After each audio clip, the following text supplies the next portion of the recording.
விறுவிறுப்பான அரசியல் நிகழ்வுகள் குறித்த ஆய்வுகள், நியாயங்களின் நிறம் மாறாத கூர்மையான விமர்சனங்கள், தீமைகளை சுட்டெரிக்கவும் நல்ல அரசியலை வளர்த்தெடுக்கவும் அறிவார்ந்த விவாதங்கள், இளைய தலைமுறையிடம் விழிப்புணர்வை ஊட்டும் விரிவான வரலாற்று விளக்கங்கள், கலை, இலக்கியம், ஆன்மீகம், பண்பாடுகளை படம் பிடித்து காட்டும் கருத்தோவியங்கள் வாரந்தோறும் உங்கள் தமிழருவி தர்பாரில் அணிவகுக்கும்.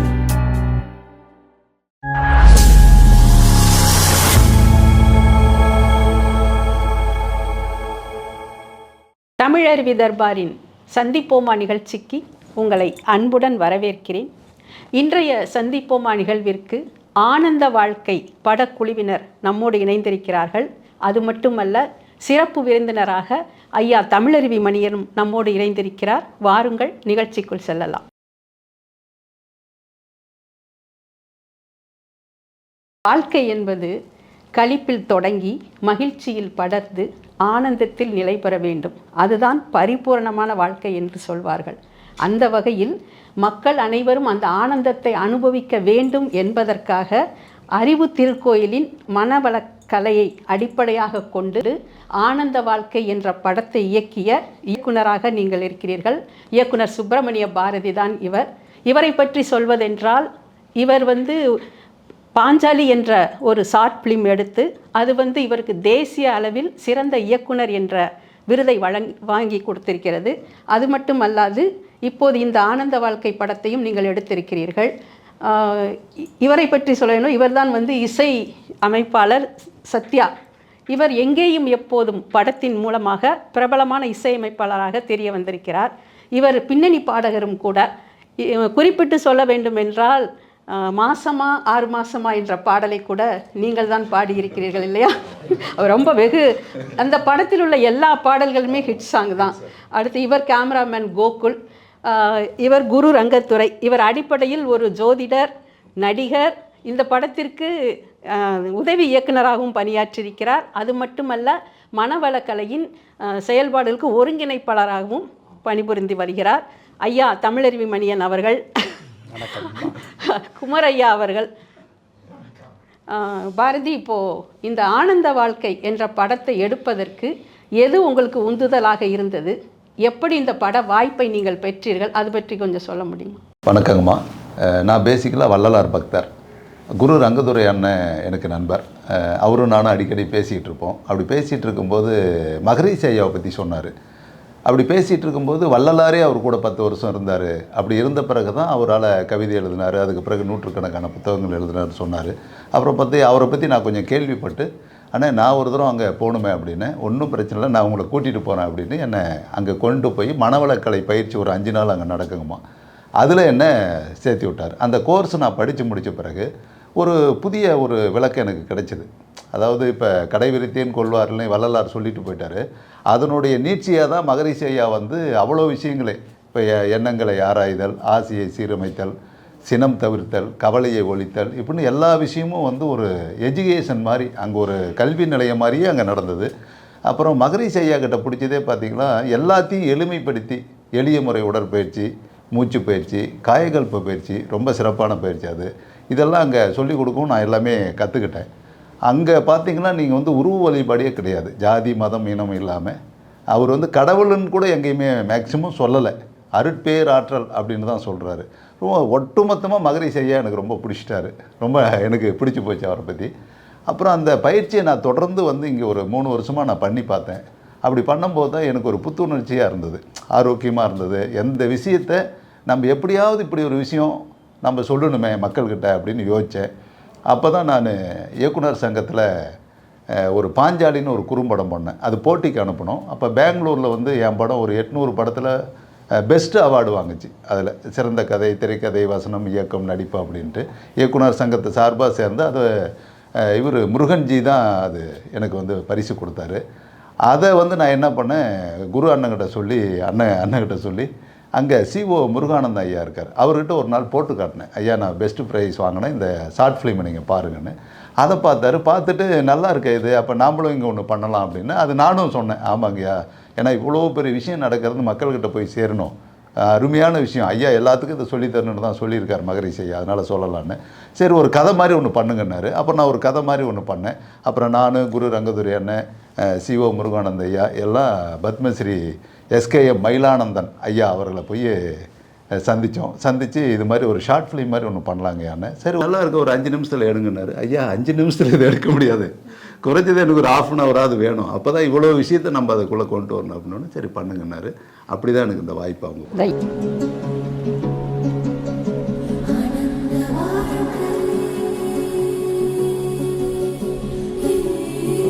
யாம் பெற்ற இன்பம் பெருக வையகம்ங்கிறதுக்காக இந்த மாதிரி ஒரு பட வாயிலாக எல்லாருக்கும் மக்களுக்கு கொண்டு போய் சேர்க்கணும் அப்படின்ட்டு. ஓகே சார், நீங்கள் சத்யா சார், நீங்கள் வந்து இப்போ திரைப்படங்கள்னு எடுத்துக்கிட்டால் அதுக்கு பின்னணி இசை அமைக்கிறது என்பது கொஞ்சம் சுலபம் தான். ஏன்னா காட்சிகள் வந்து நீளமான காட்சிகளாக இருக்கும். அங்கே வந்து பேக்ரவுண்டு மியூசிக்லேயே பல ரியாக்ஷனோட நம்ம காட்சிகளை காட்டுவாங்க. ஆனால் இந்த படத்தை பொறுத்த வரைக்கும் 47 நிமிடங்களில் அத்தனை கருத்துக்களையும் சொல்லணும். இடைவிடாமல் வசனங்கள் வேறு பேசிக்கொண்டே இருக்கிறார்கள். இதற்கு நடுவில் எப்படி நீங்கள் இதை இசையமைச்சிங்க? உங்களுடைய அனுபவத்தை சொல்லுங்கள். கண்டிப்பாக எனக்கும் மனவளக்கலைக்கும் நெருங்கிய தொடர்பு இருக்குது. நிஜமாகவே என்னுடைய ஆரம்ப காலகட்டத்தில் நான் நிறைய படங்கள் இசையமைச்சு படம் வந்து ரொம்ப வெளியே வராமே ரொம்ப நாள் தள்ளி போகும். நான் ஏன் மனவளக்கலை உள்ளே வந்தேன் அப்படின்னா, ரொம்ப ஒரு மாதிரி ஒரு ஸ்டேஜில் பயங்கர விரக்தி ஆகிடுச்சுன்னா எது பண்ணாலும் வர மாட்டேங்குது அப்படின்ட்டு ஒரு தெளிவு இல்லாமல் இருந்துச்சு. ஒரு மனசு சிந்தனை எதுவுமே ஒரு தெளிவு இல்லை. எல்லாமே நல்லா பண்ணுறோம் ஆனால் வரமாட்டேங்குது. அப்போ தான் எனக்கு வந்து வடலூர் நானும் வள்ளலாருடைய இது நான் அணையா விளக்கு. ஆமாம். ஸோ நான் யூஸ்வலாக நெய்வேலி அங்கே வடலூர் போகும்போது அங்கே ஒரு என்னோட நண்பர் இளங்கோன்னு சொல்லிட்டு அவர் வந்து ரொம்ப தீவிர மகரிஷியோட ஃபாலோவர். ஸோ அவர் வந்து மகரிஷியை பற்றி எனக்கு ஃபஸ்ட் டைம் சொல்கிறாரு, உங்களுக்கு எல்லாமே தெளிவாகணும்னா ஃபஸ்ட்டு அங்கே போங்க, வள்ளலாரே அவர் கூட இருந்து நிறைய விஷயங்கள்லாம் பண்ணியிருக்காரு, நீங்கள் அங்கே போங்கன்னு சொன்னோன்னே எனக்கு இன்னும் ஒரு நம்பிக்கை வந்துடுச்சு. சரி சொல்லி அவர் சொன்ன அப்புறம் நான் வந்து ஆழியாருக்கு வந்து போனேன். அதுவும் எப்படின்னா அதே நம்ம ரங்கதுரை அண்ணாவோட தான். அவர் தான் என்னை முதல் அங்கே என்னை கூட்டிகிட்டு போனார். அப்போ தான் எனக்கு முதல் முறை பழக்கம். அங்கே போனவுடனே ஒரு மாதிரி நிஜமாக அந்த 5 நாள் கோர்ஸ் தான் நானும் அட்டன் பண்ணிவிட்டு அதெல்லாம் ஃபாலோ பண்ணேன். ரொம்ப அந்த படபடப்பாக இருந்த அந்த அது எல்லாமே வந்து அப்படியே கொஞ்சம் கொஞ்சமாக குறைஞ்சிது. எல்லா ப்ராக்டிஸும் பண்ணேன், எல்லாமே ரெகுலராக பண்ணிட்டு இருந்தேன். அப்புறம் ரொம்ப அந்த ஏதாவது நடக்கலைன்னா ஏற்படுற அந்த விரக்தி வந்து ஏமாற்றம் எல்லாம் வந்து குறைஞ்சிடுச்சு. அப்போ அந்த அளவுக்கு இருக்கும்போது ஆட்டோமேட்டிக்காக வாய்ப்புகள் வந்து தேடி வர ஆரம்பிச்சுட்டே இருந்தது. அப்படி வரும்போது எனக்கு கிடைச்சது தான் மிகப்பெரிய ஆப்பர்ச்சுனிட்டி இந்த எங்கேயும் இப்போதுன்றது. பாடல்கள் எல்லாமே சூப்பர் ஹிட், ரொம்ப நல்ல பாடல்களாக இருக்கும். ஆமாம். ஸோ அதனால இந்த மனவளக்கலை வந்து எல்லாருக்கும் உலகத்துக்கு போய் சேரணும் அப்படின்னு சொல்லி இவர் வழியாக ரொம்ப வருஷம் ஆயிடுச்சு. இவர் வழியாக வந்து ஒரு குறும்படமாக வந்ததே எனக்கு ரொம்ப சந்தோஷம்.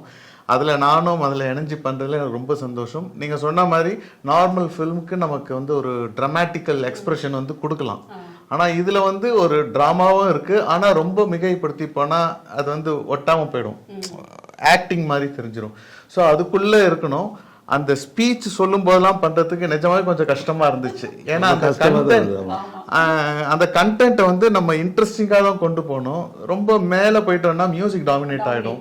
ஸோ அந்த மாதிரி ஒரு சின்ன சிரமம் இருந்தது. ஆனால் எனக்கு ரொம்ப பிடிச்சிருந்துச்சு அந்த மாதிரி ஒரு எக்ஸ்பீரியன்ஸ். மனம் ஒன்றி செஞ்சுருக்கீங்க, அது உங்களுக்கு தெரியுது. நீங்கள் அந்த ஆசிரம காட்சிகளை காட்டும் போதெல்லாம் அதனுடைய பின்னணி இசை ரொம்ப ரம்யமாக இருக்கிற மாதிரி இருந்தது. அதில் அது ஸ்பெசிஃபிக்காக சொல்லலாம். அது ஆமாம் அது கூட பண்ணிடலாம். ஆக்சுவலாக அந்த இயற்கை காட்சி பேஸ் பண்ணி பண்ணிடலாம்.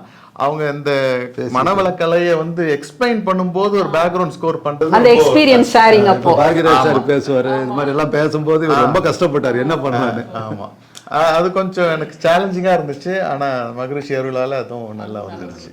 Okay sir. கோகுல் சார், நீங்கள் தான் இதுக்கு கேமராமேனாக ஒர்க் பண்ணியிருக்கீங்க இல்லையா? பட் உங்கள் கேமராவுடைய எல்லா காட்சிகளையும் பதிவு ரொம்ப நல்லா அருமையாக படம் பிடிச்சி காட்டியிருக்கீங்க.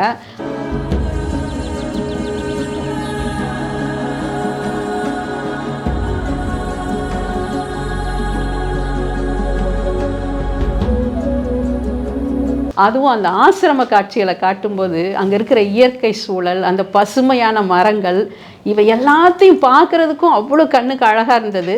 அதே சமயம் அந்த ஆசிரமத்துக்குன்னு ஒரு அமைதி இருக்கும் பாருங்கள், அந்த அமைதியை உங்கள் கேமராவே எங்களுக்கு முன்னாடி கொண்டாந்து நிறுத்தி வச்சிருச்சு. உண்மையிலே சார், நான் அதை பார்த்துட்டு தான் நான் சொல்கிறேன், ரொம்ப அழகாக இருந்தது உங்களுடைய கேமரா பதிவுகள்லாம் கூட. அடுத்து குரு ரங்கதுரை சார், ரொம்ப சந்தோஷம் உங்களை மீட் பண்ணதில். நீங்கள் வந்து ஒரு நடிகர், ஜோதிடர், இப்போ இணை இயக்குனராக ஒரு பதவி உயர்வு கிடைச்சிருக்கு, ஒருங்கிணைப்பாளராக இருக்கீங்க. இதற்கு முன்பு ஏதாவது படங்களில் நடிச்சிருக்கீங்களா, இல்லை இதுதான் உங்களுக்கு முதல் அனுபவமா? ஆமாங்கம்மா. ஏன்னா பாக்கியராஜ் சார், மீரா கிருஷ்ணன் மேடம் எல்லாரும் கூடயும் சேர்ந்து நடிச்சிருக்கீங்க இல்லையா? இது நான் ஜோதிடம் தான் ஃபஸ்ட்டு வந்தேங்கம்மா சென்னைக்கு. அப்புறம் இயக்குநர்கள் எல்லாம் நண்பர்கள் நிறையா இருக்காங்க. இப்போ அண்ணா இசையமைப்பாளர், இந்த மாதிரி எல்லாம் சிற்பி அண்ணா தான் எனக்கு அண்ணாவை அறிமுகப்படுத்தினாங்க. நான் ஜாதகம் பார்க்குறதுனால முடிஞ்ச வரலும் மனசு செம்மையானால் மந்திரமே ஜெபிக்க வேண்டாங்கிறாங்க.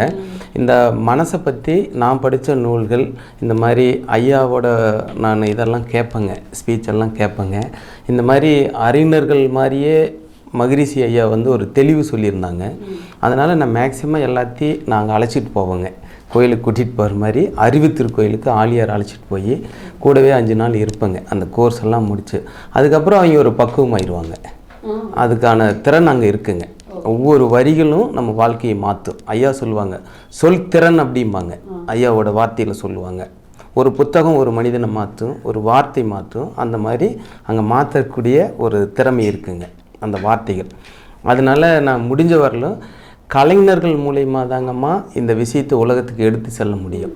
புத்தக வடிவில் எடுத்துகிட்டு போகிறது ரொம்ப இப்போ குறைவாக படிக்கவும் மாட்டாங்க. இதுக்காகவே நான் இந்த கலைத்துறைக்குள்ளே கொஞ்சம் கொஞ்சமாக ஒவ்வொருத்தர்கிட்டையும் கேட்டு நடித்து, ஏன்னா இந்த உலகத்தில் ஏதாவது செய்தி சொல்லணும்னா இந்த கம்யூனிகேஷன் தேவைப்படுதுங்க.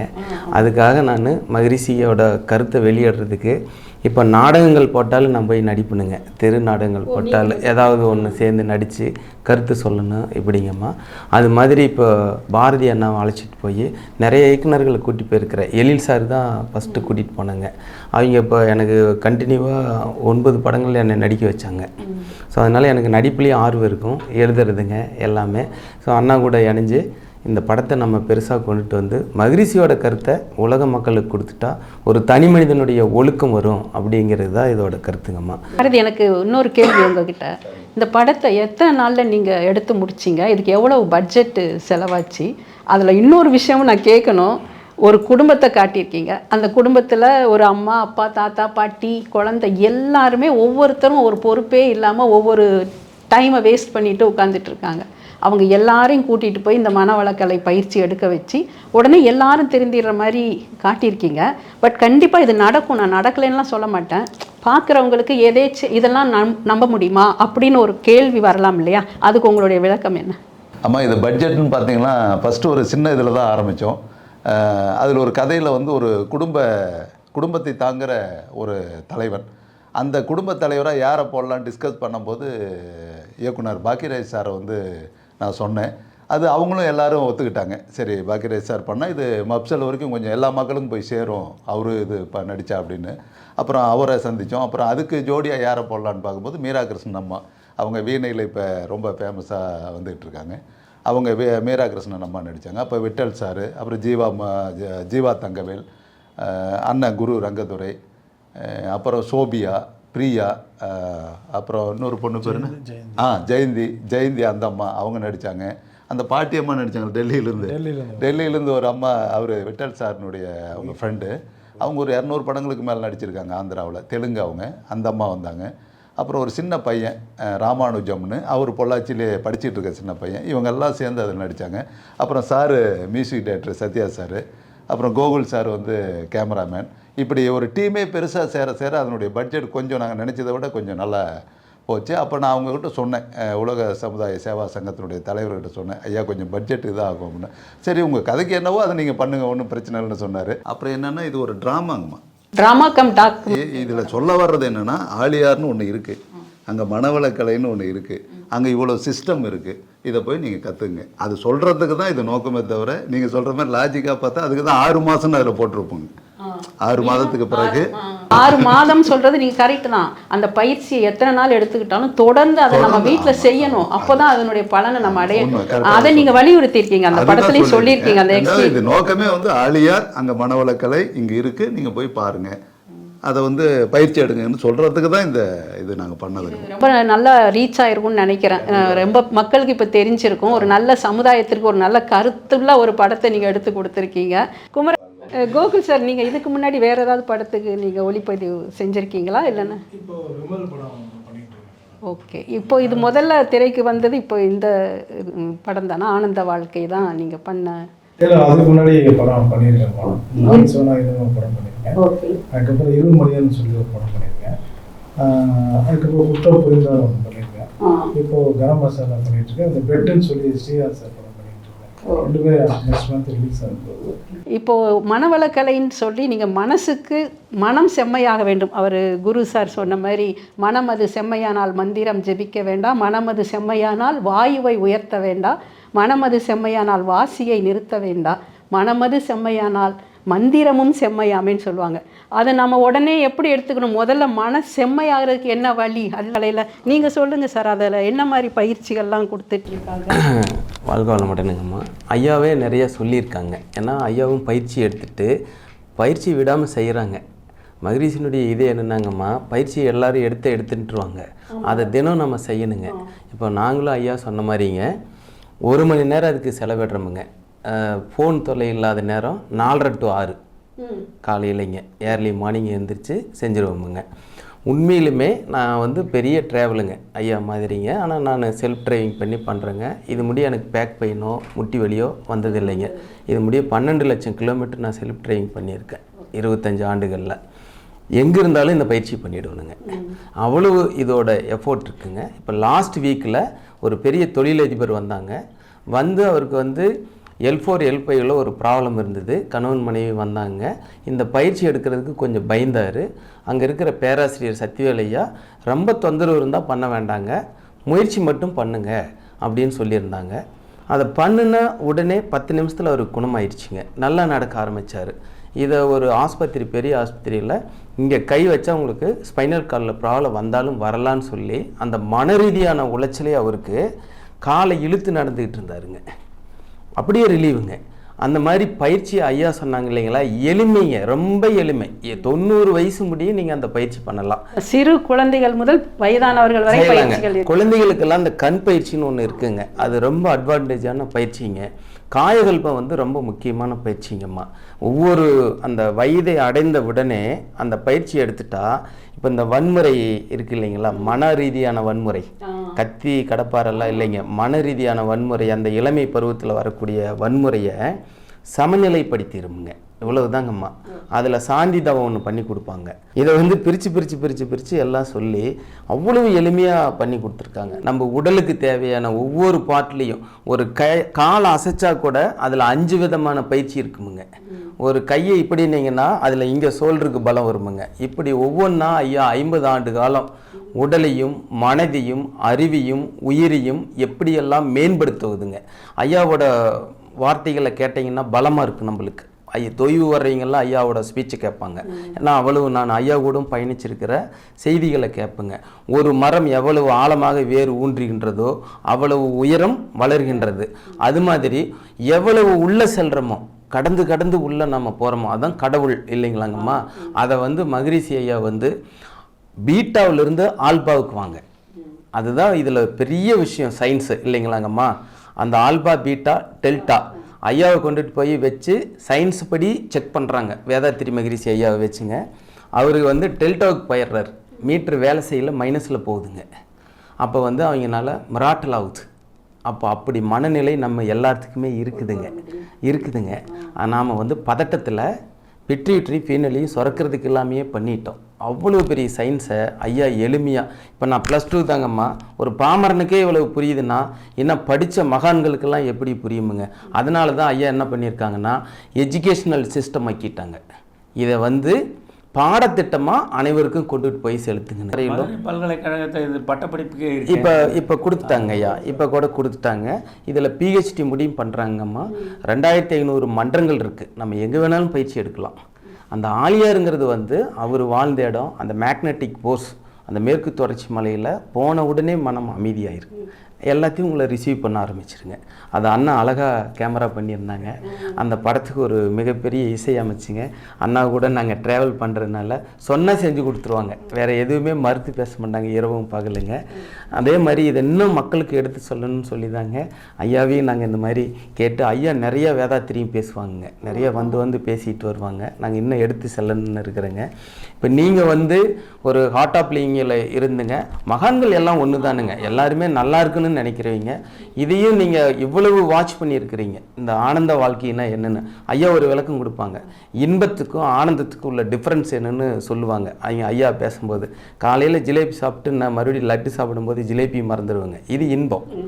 ஆனந்தம் அப்படிங்கிறது உள்ளார்ந்து நம்ம இன்பத்தை ஆனந்தத்தை அடைவதுங்க. நான் ஐயாவை சொல்லி தான் நான் ஜாதகம் பார்க்கும்போது சொல்லுவேன், மகரிஷி எக்ஸ்பிளைன் பண்ணும்போது சொல்லுவேனுங்க, இந்த இன்பத்துக்கும் ஆனந்தத்துக்குங்க.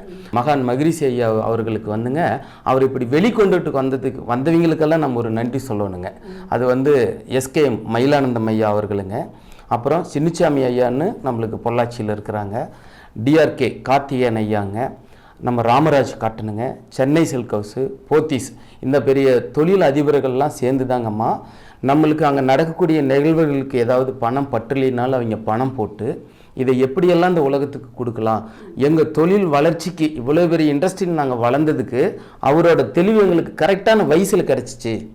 அந்த ஒரு வளரும்போது நம்மக்கிட்ட ஒரு ஆணவம் வரும் இல்லைங்களா, அதையெல்லாம் அவர் வந்து சீர்திருத்தம் பண்ணி கொடுத்துருக்காரு. அதையெல்லாம் அவங்களே சொல்லியிருக்காங்க ஐயாலாம். அந்த மாதிரி 82 அறங்காவலர்கள் இருக்கிறாங்கம்மா. முருகானந்தம் ஐயா கிட்ட ஃபஸ்ட்டு அதை எடுத்து சொல்லிங்க, அதுக்கப்புறம் எஸ்கேஎம் ஐயா கிட்ட பேசி அறங்காவலர்கள் எல்லாம் குழுக்கெல்லாம் அமைச்சு இந்த படத்தை இப்படி தான் எடுக்கிறோம், எதுவும் இதனால் அசிங்கமாக இருக்காதுங்க, ஏன்னா சினிமாவுனாவே அப்படி ஒரு இது இருக்குங்க, அப்படி இருக்காதுன்னு சொல்லிங்க. எல்லா இயக்குநர்களையும் அழைத்து இங்கே வந்து அந்த படத்தை திரையிட்டும் போதுங்க, அதில் சமுத்திரக்கனி ஐயாங்க, இதயம் பட கதிர் ஐயாங்க, இப்படி முத்துராமன் ஐயாங்க, அவர் தீவிர பக்தருங்க, ஐயாவோட பக்தருங்க. ஒவ்வொரு பிறந்த நாளுக்கும் திருவான்மியூர் வந்து தான் தவம் பண்ணுவாருங்க ஐயா. அப்படி அவருக்கு ஒரு தெளிவுங்க. அவர் வந்து 1 மணி நேரம் பேசினாங்க. அந்த மாதிரி வேதாத்திரியத்தை எடுத்துகிட்டு போகிறதுக்கு எல்லாத்துக்கும் ரீச் ஆகணுங்கிறதுக்கு ஐயாவே ஒரு முன்னுதாரணங்க. இன்னைக்கு சொன்ன விளக்கம் உலகம் பூரா போய் சேரணுங்க. இந்த படத்தை பார்க்கும்போது அவங்களுக்கு உள்ளே வரணுங்கிற ஒரு எண்ணம் வருங்கம்மா. அதுக்கெல்லாம் நன்றி. பாரதி அண்ணாவுக்கு சொல்லணுங்க, 1 வருஷம் அதுக்கு ஒரு மெனக்கெட்டாருங்க. அதையெல்லாம் டைலாக் எழுதி அதை படித்து ஆலியார் போவோம் வருவோம், அண்ணாக்கிட்ட வந்து பேசுவோமுங்க. அதுக்கு எல்லாத்துக்குமே அதில் உழைச்சிங்க அனைவருக்கும் நன்றிங்க.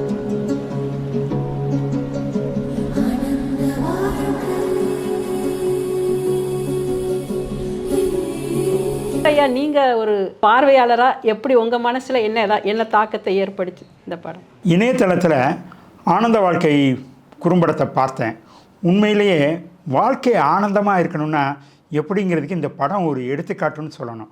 இயக்குனர் பாரதிக்கும் அவருடைய குழுவினருக்கும் என்னுடைய மனமார்ந்த வாழ்த்துக்கள். வாழ்க்கை என்பது எப்படி அமையணும் அப்படிங்கிறதுக்கு ரொம்ப உதாரணமாக அதை எடுத்துருக்குறாங்க. இன்னொன்று பார்த்திங்கன்னா, இது ஒரு ட்ராமா கேட்டகரின்னு சொல்லணும்.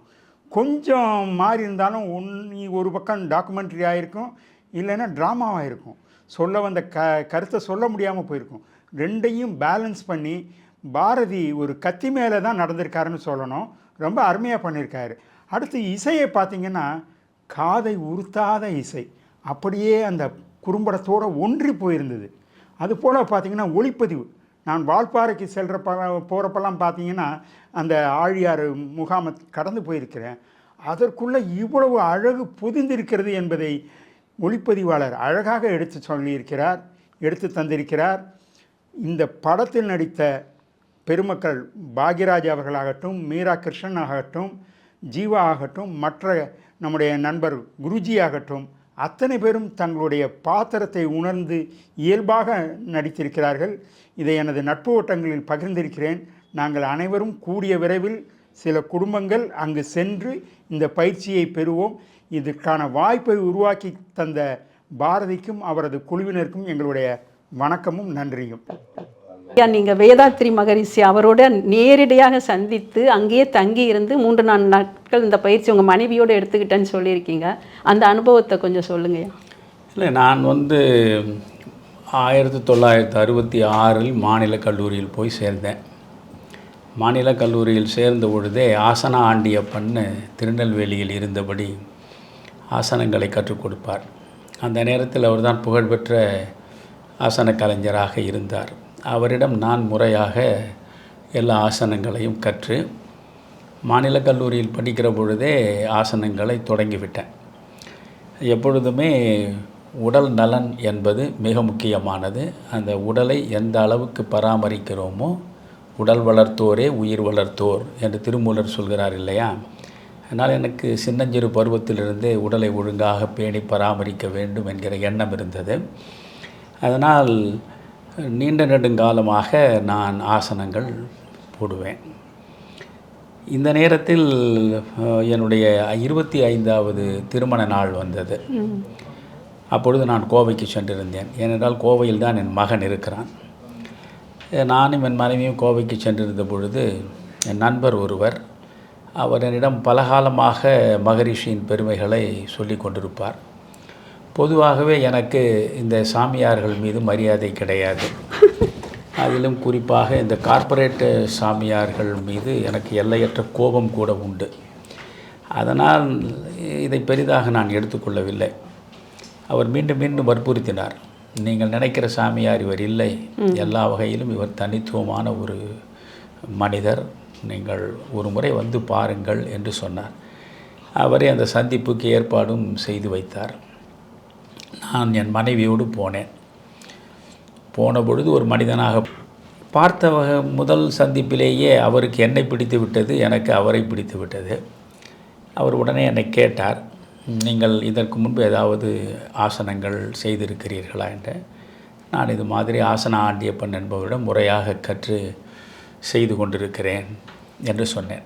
அதாவது இப்பொழுது எனக்கு 51வது திருமண நாளை இப்போ கொண்டாடிவிட்டேன். அப்படின்னா 26 ஆண்டுகளுக்கு முன்பு. இப்பொழுது எனக்கு 77 வயது என்றால் 26 ஆண்டுகளை கழித்து விட்டால் 51 வயது. 51 வயதில் அவரை நான் பார்க்கிறேன். ஆசனங்களை எல்லாம் முறையாக போடுகிறேன் என்று நான் சொன்னேன். உடனே அவர் சொன்னார், எல்லா ஆசனங்களையும் போடுவீர்களா என்றார். போடுவேன் ஐயா, மயூராசனம் கடுமையான ஆசனம். அந்த மயிலை போல் அந்த கை விட்டு உடல் முழுவதும் நீட்டி இருக்க வேண்டும். ஒரு முறை அது கை தவறி தரையில் மூக்கு பட்டு ரத்தம் வடிந்து மயிலாசனத்தை நிறுத்திவிட்டேன். அதற்கு பிறகு 35 வயது வரையில் நான் சிரசாசனம் போடுவேன். ஒரு ஆசன கலைஞரே எனக்கு 35 வயதுக்கு மேல் சிரசாசனம் போடுவது சரியில்லை, அதுவும் தாம்பத்தியத்தில் ஈடுபட்டிருப்பவர்கள் சிரசாசனத்தை தவிர்ப்பது நல்லது என்றார். அதனால் சிரசாசனத்தை விட்டுவிட்டேன். சிரித்தார். சிரித்துவிட்டு சொன்னார், நீங்கள் மனவளக்கலையில் நான் கற்றுக் கொடுக்கிற ஆசனங்களை முயன்று பாருங்கள். பொதுவாக இருக்கக்கூடிய ஆசனங்கள் யார் யார் கற்றுக் கொடுக்கிறார்களோ அவர்கள் கற்றுக் கொடுக்கக்கூடிய ஆசனங்கள் அனைத்தும் வாழ்நாள் முழுவதும் நீங்கள் செய்ய முடியாது. ஏனென்றால் அதில் பல ஆசனங்கள் உடம்பை வருத்தி செய்ய வேண்டியிருக்கும். வயது ஏற ஏற அந்த ஆசனங்கள், கடுமையான ஆசனங்களை நீங்கள் தவிர்த்து கொண்டே வர வேண்டும். இப்பொழுதே உங்களுக்கு 50 வயது ஆகிவிட்டது.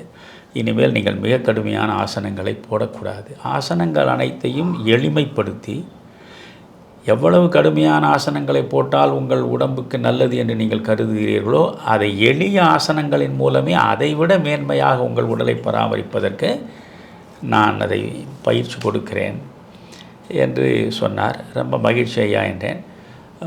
பிறகு நாங்கள் பொதுவான விஷயங்களை எல்லாம் பேசி கொண்டிருந்தோம். ஆன்மீகம் குறித்து மற்ற எல்லாவற்றையும் அவருக்கு ரொம்ப பிடித்து விட்டது. உடனே சொன்னார், அந்த படமும் இருக்கிறது, நான் என் மனைவி அவரோடு உட்கார்ந்து கொண்டிருக்கிற படமும் இருக்கிறது, நீங்கள் இங்கேயே ஒரு 5 நாள் இருங்களேன், 5 நாட்கள் இருந்தால் நானே உங்களுக்கு பயிற்சி கொடுக்கிறேன் என்றார். உண்மையில் இப்பொழுது நினைத்து பார்க்கிறேன், எனக்கு கிடைத்த எத்தனையோ மகத்தான வரங்களில் ஒன்று அவரிடமே நான் நேரடியாக பயிற்சி. எத்தனை பேருக்கு அந்த பாக்கியம் கிடைச்சிருக்கும்? ஆசிரியர்கள் மூலமாக வேணா எடுத்திருப்பாங்க. எனவே நேரடியாக எனக்கு 5 நாட்களும் குருவையும் அவர் பயிற்சி. அதில் இந்த மனவளக்கலை என்பது உடல் வளம் என்பதோடு மன நலம் என்பது முக்கியம். இரண்டையும் இணைத்து கொடுப்பது தான் அந்த பயிற்சி. அதில் அவர் இடையிடையே நாம் அந்த பயிற்சியில் ஈடுபடுகிற காலங்களில் பயிற்சியில் ஈடுபடுவதற்கு செலவழிக்கிற நேரத்தை விட உள்ளார்ந்த தியானத்தில் இருப்பதற்கான நேரத்தை தான் அதிகமாக அவர் நமக்கு சொல்லுவார். அதனால் பயிற்சிக்கு இடையிடையே தியானம். ஆக இந்த உள்முக பயணமாக செல்வது எவ்வளவு முக்கியமானது என்பதை முதலில் எனக்கு உணர்த்திய மகான் அவர்தான். அதுவரையில் நான் வெளிப்புறமாக என்னுடைய உடம்பை பராமரிப்பதற்கு இந்த ஆசனங்களை பயின்றேன். ஆசனாண்டியப்பன் கற்றுக் கொடுத்த ஆசனங்கள் கூட ஆசனங்கள் முடிந்த பிறகு நீங்கள் மூச்சு பயிற்சி செய்ய வேண்டும். அது சீத்தலை என்பது வந்து வரிசையாக இருக்கும். அதை எல்லாவற்றையும் நான் செய்வேன். ஆனால் இந்த தியானம் எவ்வளவு முக்கியமானது, உள்முகமாக சென்று நம்மை நாம் நோக்குவது எவ்வளவு முக்கியமானது என்பதை எனக்கு முதலில் உணர்த்திய மகானவர். ஏனென்றால் வள்ளல் பெருமானே அவருக்கு ஒரு நள்ளிரவில் நேரடியாக தரிசனம் தந்து அவர் பார்த்திருக்கிறார். அப்பேற்பட்ட அரிய மனிதர் அவர். எனவே முதலில் நான் சென்ற பொழுது எத்தனையோ போலிச்சாமியார்கள் இருக்கக்கூடிய சமூகத்தில் இப்படி ஒருவர் இருப்பாரோ என்று கருதி சென்றேன். ஆனால் இவரை மாதிரி சொக்கத்தங்கம் யாருமே கிடையாது. இது போலி என்று சொல்ல சொக்கத்தங்கம். இரண்டாவது, இதை வைத்து காசு பண்ண வேண்டும் என்று பல பேர் நினைக்கிறார் இல்லையா? ஏழைக்கும் பாழைக்கும் அனாதைக்கும் அகதிக்கும் சென்று சேர வேண்டும் என்பதற்காக நீங்கள், நான் பயிற்சி எடுத்த பொழுது அவர் சொன்னார், ஐயா நீங்கள் ஒன்றுமில்லை, ஒரு கடைசியில் நீங்கள் எனக்கு ஒரு 10 ரூபாய் கொடுக்க வேண்டி இருக்கும் குரு தட்சணையாக. இதையெல்லாம் இலவசமாக எனக்கு கற்றுக் கொடுத்தார் 5 நாளும். அது முறையாக அங்கே தங்கி அதற்கெல்லாம் கட்டணம் உண்டு. தெரியும். அதெல்லாம் ஒரு பெறவில்லை. அடிப்படை கட்டணம் கூட இல்லாம ஒரு ஆசிரமம் எப்படி நடத்த முடியும்? சகல வசதிகளோடு அந்த படுக்கை அறை எவ்வளவு தூய்மையாக இருக்கும். அன்றாட விரிப்புகளை மாற்றுவார்கள், தலையணை அதை மாற்றுவார்கள். அவ்வளவு சுத்தமாக அந்த கழிப்பறை முதற்கொண்டு அந்த அறையே நீங்கள் வந்து 5 நட்சத்திர ஓட்டலில் அறை என்பது அலங்காரமாக இருக்கும். இது சுத்தமாக. ஆனால் எந்த அலங்காரமும் இல்லாமல் மிக மிக சுத்தமாக அந்த அறையில் 5 நாள் இருந்தேன். ஒரு பைசாவும் அதுக்கெல்லாம் வாங்கவில்லை. ஆனால் கடைசியாக சொன்னார், நான் இப்பொழுது ஒன்று கற்றுக் கொடுக்க போகிறேன், அதற்கு மட்டும் நீங்கள் 10 ரூபாய் கொடுக்க வேண்டும் என்று சிரித்தார். ஐயா, அவன் ஆசனத்தை கற்றுக் கொடுக்கிறேன், அதை கற்றுக் கொடுக்கிறேன், இதை கற்றுக் கொடுக்கிறேன் என்று லட்சக்கணக்கில் சுரண்டுகிற சமூகத்தில் நீங்கள் இவ்வளவு நாட்கள் என்னை மனதளவில் உள்நோக்கி செல்ல வைத்து எனக்குள் ஒரு புத்து உணர்வை உருவாக்கி தந்திருக்கிறீர்கள். என் உடல், உள்ளம், ஆன்மா 3மே பரிசுத்தமாக ஒரு மேன்மையான நிலைக்கு வந்து சேர்ந்திருக்கிறது. இதில் 10 ரூபாய் என்பது நீங்கள் இப்படி அதுவும் தயங்கி சொல்கிறீர்களே. இல்லையா, அது குருதட்சணை மாதிரி தான். அது வந்து காயகல்பம் செய்வதற்கு மட்டும்தான். அப்பொழுது அவர் சொன்னார், இந்த பயிற்சியை நான் மற்றவர்களுக்கு சொல்லிக் கொடுக்கலாமா என்றேன். இப்பொழுது உங்களிடம் நான் 5 நாட்கள் கற்றுக்கொண்டேன். இந்த பயிற்சியை நான் சொல்லலாம். நீங்கள் இந்த பயிற்சியை யாருக்கு வேண்டுமானாலும் சொல்லிக் கொடுக்கலாம். ஆனால் காயகல்பம் மட்டும் நீங்கள் சொல்லக்கூடாது. அது முறையாக அங்காங்கே இருக்கக்கூடிய கிளைகள் இருக்கின்றன. அனைவரும் ஆழியார் வர வேண்டும் என்பது இல்லை. நீங்கள் சென்னையில் இருக்கிறீர்கள், திருவான்மியூரிலேயே ஒரு பெரிய கிளை தொடங்கப்பட்டிருக்கிறது. அதனால் அந்த 10 ரூபாய்க்கு காயக்கல்பம் மட்டும் அங்கே செய்து கொள்ளட்டும். ரொம்ப எளிதானது. ஆனால் எப்பொழுதுமே அருமையில் எளிய அழகே போற்றி என்பது தான் உங்களுக்கு இந்த தேவார திருவாசகத்தை தந்தவருடைய வாக்கு. கடவுள் எப்படி இருப்பான் என்றால், அவன் அருமையானவன், அதே நேரத்தில் எளிமையானவன், அதே நேரத்தில் அந்த அருமையும் எளிமையும் கலந்த அழகானவன். அந்த காயகல்பமே அருமையானது, செய்து பார்த்தால் எளிமையானது, அதன் மூலம் உங்கள் உடம்புக்கு வந்து சேர்வது அழகானது. இந்த காயகல்பத்தில் அவர் எனக்கு கற்றுக் கொடுத்தார். அதற்கு பிறகு நிறைய நண்பர்கள் அனைவருக்கும் எனக்கு ஒரு வழக்கம் உண்டு. ஆண் பெற்ற இன்பம் பெருகை வையகம்தான். நிறைய நண்பர்களுக்கு நான் பயிற்சியை கொடுத்து அவர்களை ஊக்கப்படுத்தி பிறகு இந்த காயகல்பத்தை முறையாக பெற்றுக்கொள்ள சொல்லுவேன். ஆஸ்திரேலியாவுக்கு போயிருந்த பொழுது, ஆஸ்திரேலியாவுக்கு 4 ஆண்டுகள் தொடர்ந்து ஒவ்வொரு மாதம் அங்கே நான் இருந்து, அது ஒரு குடும்பமாக, ஈழத்து மக்கள் அத்தனை பேரும் என்னோட நெருக்கமான குடும்பமாக இருப்பார்கள். நான் சொன்னேன், உங்களுக்கு மனவளக்கலை பற்றி தெரியுமா? எனக்கு ஒருவரை பிடித்து விட்டால் உலகம் முழுவதும் அவரை தோளில் சுமந்து கொண்டு போய் சேர்ப்பேன். இது என்னுடைய பலம் என்றும் ஏற்றுக்கொள்ளலாம், இது என் பலவீனம் என்றும் சிலர் சொல்லுவார்கள். நான் மகரிஷியினுடைய மகத்துவத்தை பற்றி, அவர் எப்படி எளிமையானவர், எப்படி உண்மையான சமூக நலனுக்காக இதை செய்பவர் என்பதெல்லாம் விளக்கி ஒரு நாள் காலை 6 மணிக்கு அத்தனை குடும்பங்களையும் வரவழைத்து இந்த பயிற்சியை முறையாக 3 நாள் கொடுத்தேன், 5 நாள் கொடுக்கல. அங்கே 3 நாட்கள். ஏனென்றால் சனி ஞாயிறு தான் அவர்கள் இருப்பாருங்க, மற்ற நாள்லாம் அவனவன் வேலைக்கு புறப்படுற அவசரத்திருப்பார்கள். அதனால் வெள்ளிக்கிழமை மட்டும் மாலையில் வைத்து, பிறகு சனி ஞாயிறு காலையில் வைத்து 3 நாட்கள் இதை முடித்தேன். நீங்கள் பயிற்சி எவ்வளோ செய்தாலும் சரி, நீங்கள் தொடக்கத்திலேயே அந்த காயகல்பத்திலிருந்து ஆரம்பிக்கணும். அன்று தொடங்கி இன்று வரை வேதாத்திரி மகரிஷி ஐயாவுடைய தொடர்பில் அவரிடம் நேரடியாக நான் கற்றுக்கொண்டதில் அந்த கடினமான ஆசனங்கள் அனைத்தையும் மெல்ல மெல்ல தவிர்த்து விட்டு இவற்றை மட்டுமே செய்ய தொடங்க. உங்கள் உடல் நலனை பாதுகாப்பதற்கு 1 மணி நேரத்தை நீங்கள் செலவழிக்கவில்லை என்றால் அதன் விளைவாக மற்ற 23 மணி நேரங்களிலும் நீங்கள் 1000 சிரமங்களை அடைவீர்கள். 23 மணி நேரம் உறக்கம் உட்பட சொல்கிறேன். 23 மணி நேரமும் நீங்கள் சிறப்பாக இயங்க வேண்டுமென்றால் இந்த 1 மணி நேரத்தில் நீங்கள் உங்களை பராமரிக்க வேண்டும். அதனால் எப்பொழுதுமே ஒரு குரு என்பவர் இருக்க வேண்டும். குரு என்பவரே யார்? இருளை அழிப்பவர், அறியாமையை அகற்றுபவர். வார்த்தைக்கான அர்த்தம். அதனால் எனக்கு ஒன்றை மட்டும் சொல்கிறேன், இது ஆசனம் மட்டும் இல்லை, மகரிஷியிடம் நான் மனதை பறிகொடுத்தது ஒன்றே ஒன்று. காரணம் வேற ஒன்றும் இல்லை.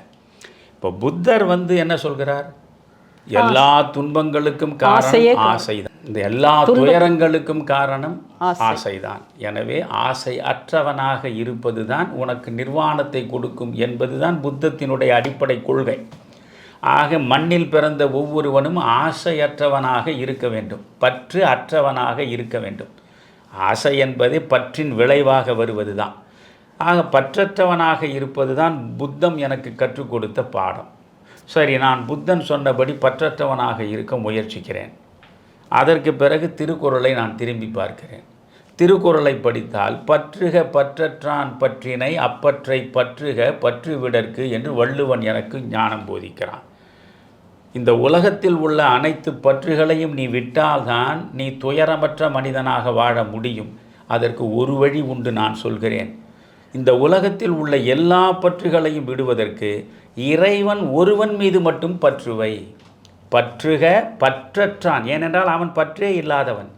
பற்றுக பற்றற்றான் பற்றினை அப்பற்றை பற்றுக பற்றுவிடற்கு என்று அவன் சொன்னான். அப்போ நான் என்ன, பற்றே கூடாது என்கிற புத்தன், இறைவனிடம் மட்டும் பற்றுவை என்று சொல்லுகிற நம்முடைய வள்ளுவர். சரி, இவரை படித்துவிட்டு திருமூலர் பக்கம் திரும்பி பார்த்தேன். திருமூலர் என்ன சொல்றார்? ஆசை அருமின் ஆசை அருமின் ஈசனோடாயினும் ஆசை அருமின். ஆண்டவன் மீது கூட நீ ஆசை வைக்கக்கூடாது, அதுவே ஒரு பற்று தானே. எனவே ஆண்டவன் மீதும் ஆசை வைக்காதேன்னு. இப்போது ஒரு முச்சந்தியில் நான் நிற்கிறேன். நான் புத்தர் சொன்ன பாதையில் செல்வதா, வள்ளுவர் வகுத்து தந்த பாதையில் செல்வதா, திருமூலன் சொன்ன பாதையில் செல்வதா? முச்சந்தியில் இருக்கிறேன். அந்த இடத்தில்தான் எனக்கான விடையை தெளிவாக கொடுத்த மகத்தான முனிவர் மகரிஷி. மகரிஷி எங்கே சொல்கிறார்? ஆசை என்ற ஒன்று இருக்க வேண்டும். ஆசை இருந்தால்தான் முயற்சி, முயற்சி இருந்தால்தான் வளர்ச்சி, வளர்ச்சி இருந்தால்தான் மாற்றம். மனித வாழ்க்கையில் இவ்வளவும் நிகழ வேண்டுமென்றால் நீ ஆசைப்பட வேண்டும். ஆனால் அந்த ஆசையை சீரமைத்து கொள்ள வேண்டும். ஆசைகளை சீரமைத்து கொள்ளுதல், அதுதான் ரொம்ப முக்கியம். அதே மாதிரி அவர் சொல்லுவார், ஆசைப்படுதல். ஒன்றின் மீது நீங்கள் ஆசை வைக்கிறீர்கள், அடுத்து அதை அடைவதற்கு முயற்சி செய்கிறீர்கள், முயற்சி செய்து அதை அடைந்து விடுகிறீர்கள், அடைந்ததை நீங்கள் துய்க்கிறீர்கள். இத்தோடு எல்லாரும் நின்று விடுகிறோம். அங்கே மகரிஷி சொல்கிறார், ஆசைப்படு, படுகிற ஆசையை அடைவதற்கு முயற்சி செய், முயற்சி செய்து நீ எந்த ஆசையை அடைய வேண்டும் நினைத்தாயோ அதை அடை, அடைந்ததை அனுபவி. புரிகிறதா? அனுபவிப்பதோடு நின்று விடாதே. ஆசை, முயற்சி, அடைதல், துய்த்தல், பகிர்தல். உனக்கு என்ன கிடைத்திருக்கிறதோ அதை உன்னளவில் வைத்து கொள்ளாமல் சக மனிதர்களுக்கு பகிர்ந்து கொடுக்கக்கூடிய உள்ளம் உடையவனாக நீ உன்னை செதுக்கிக் கொள் என்று சொல்லுகிற இப்படி மகரிஷியினுடைய பொன்மொழிகள், மகரிஷி காட்டுகிற வழிகள் எல்லாம் படிக்க படிக்க படிக்க மகரிஷியின் மீது நமக்கு மிகப்பெரிய மரியாதை அல்ல, மரியாதையை மீறிய பக்தி ஏற்படும். அந்த பக்தி முதலில் ஒரு சாதாரண சாமியாரை சந்திக்கப் போகிறோம் என்று நினைத்து கொண்டு சென்ற நான் இன்று வரை என் வீட்டில் வந்து பாருங்கள், அவருடைய வாழ்க அதை நீங்கள் அந்த கையையே வைத்து கொண்டிருக்கிற கோலத்தையே பாருங்களேன் இல்லையா? அதனால் நான் மகரிஷியுடைய பக்தன் தான். நீங்கள் அந்த மகரிஷிக்காக இப்படி ஒரு படத்தை எடுத்து அதையும் நீங்கள் யூடியூப்பில் போட்டாக 3 லட்சம் பேருக்கு மேலே பார்ப்பதை பார்த்து எனக்கு அதிசயமாகிப்போச்சு. ஏனென்றால் நம்முடைய தமிழனுக்கு நல்லதை பார்ப்பதில் ஈடுபாடு எப்பொழுதும் கிடையாது. அவனுக்கு எவையெல்லாம் பயன்படுமோ அவற்றை அவன் பார்க்க மாட்டான். அவனுக்கு பயனே தராது, படுகுழியில் தள்ளும் என்று எவையெல்லாம் இருக்கிறதோ அவற்றை ஓடி ஓடி தேடி தேடி பார்ப்பான். ஆனால் இவ்வளவு பயனுள்ள காரியத்தை செய்து நீங்கள் ஒரு படமாக கொடுத்து அதை 3 லட்சம் பேருக்கு மேல் பார்த்திருக்கிறாள் என்கிற பொழுது நாடு திருந்துவதற்கு ஒரு தொடக்கமாக உங்கள் முயற்சி என்கிற முறையில் பாரதி உங்களை மனமோந்து பாராட்டுகிறேன். ஏனென்றால் எல்லா மனிதர்களும் ஆனந்தத்துக்கு தானே தேடிக்கிட்டு இருக்காங்க. அந்த தேடுதல் இப்போ கிடைச்சிருக்கு, அதனால் பார்த்துட்டு இருக்காங்க. ஒரு மனிதன் பண்படுவதற்கும் புண்படுவதற்கும் காரணமே அவன் மனம்தான். ஏன்னா மனம்தான் அவனை வழி நடத்திட்டு போகுது. அந்த மனதை செம்மையாக்குறதுக்கு தான் நீங்கள் மனவளக்கலைன்னு தத்துவஞானி வேதாத்ரி மகரிஷி அவர்கள் பயிற்சி நீங்கள் எடுத்துகிட்டு இருக்கீங்க. வாழ்க்கை என்கிற அந்த வண்டி ஓடணும்னா உடல் மனம் 2 சக்கரங்களும் நன்றாக இருக்க வேண்டும். நீங்கள் சொன்னது போல் இதைத்தான் நம்ம எல்லா குருமார்களும் சரி, தத்துவ ஞானிகளும் சரி, சித்தர்களும் சரி நமக்கு காட்டி கொடுத்த வழி என்ன? பிரச்சனைகள் இல்லாத மனிதர்களே இல்லை. முரண்பாடுகள் நிறைந்தது தான் வாழ்க்கை.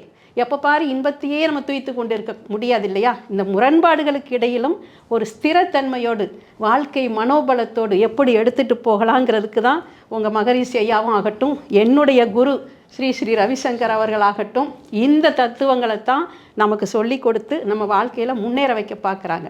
எப்பயுமே ஒரு பயிற்சி எடுத்த உடனே நான் 4 நாள் கற்றுக்கிட்டேன், எனக்கு எதுவுமே மாற்றம் இல்லையேன்னு நினைக்கக்கூடாது. தொடர்ந்து அந்த பயிற்சியை பதஞ்சலி சொல்வார், சது தீர்க்க காலே நைரந்தரிய சர்க்கார ஆதார அசேவித்தோ திருட பூமி அப்படின்ட்டு. ஒவ்வொரு காலமும் விடைவிடாமல் தொடர்ந்து இந்த பயிற்சியை அன்னைக்கு தான் புதுசாக செய்கிற மாதிரி பாவனையோட ஒரு கௌரவத்தோடையும் மரியாதையோடையும் நம்ம அந்த பயிற்சியில் செய்யணும். அப்படி செஞ்சால் திருட பூமி மாதிரி நம்ம மனசை யாராலையும் அசைக்கவே முடியாது. அப்படிங்கிறது தான் எல்லா தத்துவ ஞானிகளும் குருமார்களும் சித்தர்களும் சொல்கிற ஒரு வழிமுறைகள் நமக்கு. பாரதி, நீங்கள் ஏதாவது சொல்ல விரும்புகிறீங்களா?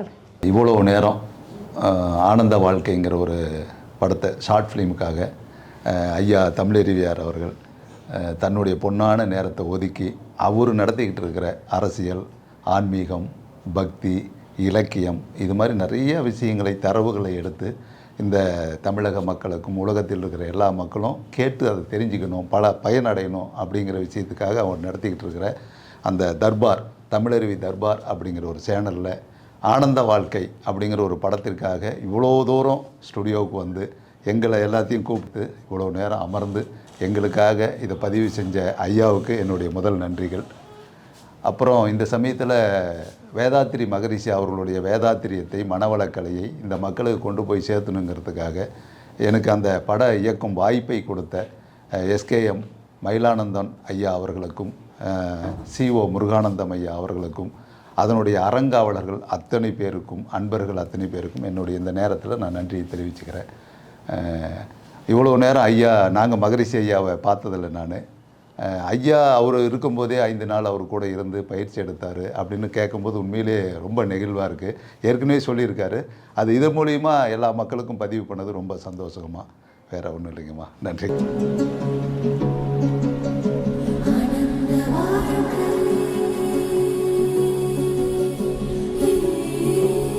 அதாவது எல்லாமே நான் என்ன நினைக்கிறேன்னா, உங்களுடைய கோட்பாடுகள் என்ன? ஐயா என்ன சொல்கிறார் மகரிஷி ஐயா? எண்ணங்களை ஆராயணும், ஆசைகளை சீரமைக்கணும், கவலைகளை ஒழிக்க வேண்டும், அப்புறம் சினம் தவிர்த்தல்.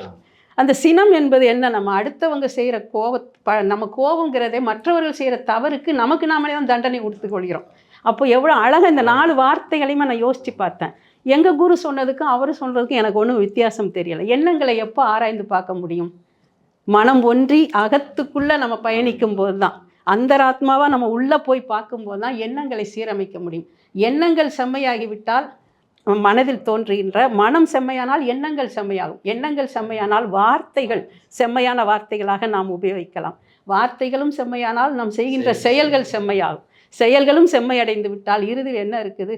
ஆனந்தம் மட்டும்தான். எந்த பிரச்சனையும் இல்லாமல் நிம்மதியாக வாழலாம். அது இன்றைய சூழலில் வன்முறைகளும் வன்புணர்வுகளும் கொடூரமான கொலை, களவு, இந்த மாதிரிலாம் ஒழுக்கங்கெட்ட சமுதாயமாக மாறிக்கொண்டிருக்கிறது. இந்த தருணத்தில் இது மாதிரி நீங்கள் ஒரு நல்ல படத்தை எடுத்து மக்கள் இது போல் பயணிக்கணும். எத்தனையோ பேர் தேடுதல் இருக்கும், எங்கே போய் கற்றுக்கிறது அப்படின்னு தெரியாமல் தவிச்சிட்டு இருப்பாங்க. அவங்களுக்கெல்லாம் நீங்கள் ஒரு நல்ல வழிகாட்டியாக இந்த ஒரு படத்தை சமுதாயத்துக்கு எடுத்து கொடுத்துருக்கீங்க. அந்த வகையில் தமிழருவி தர்பார் சார்பாக உங்கள் அனைவருக்கும் எங்களுடைய நன்றியை தெரிவித்துக் கொள்கிறோம்.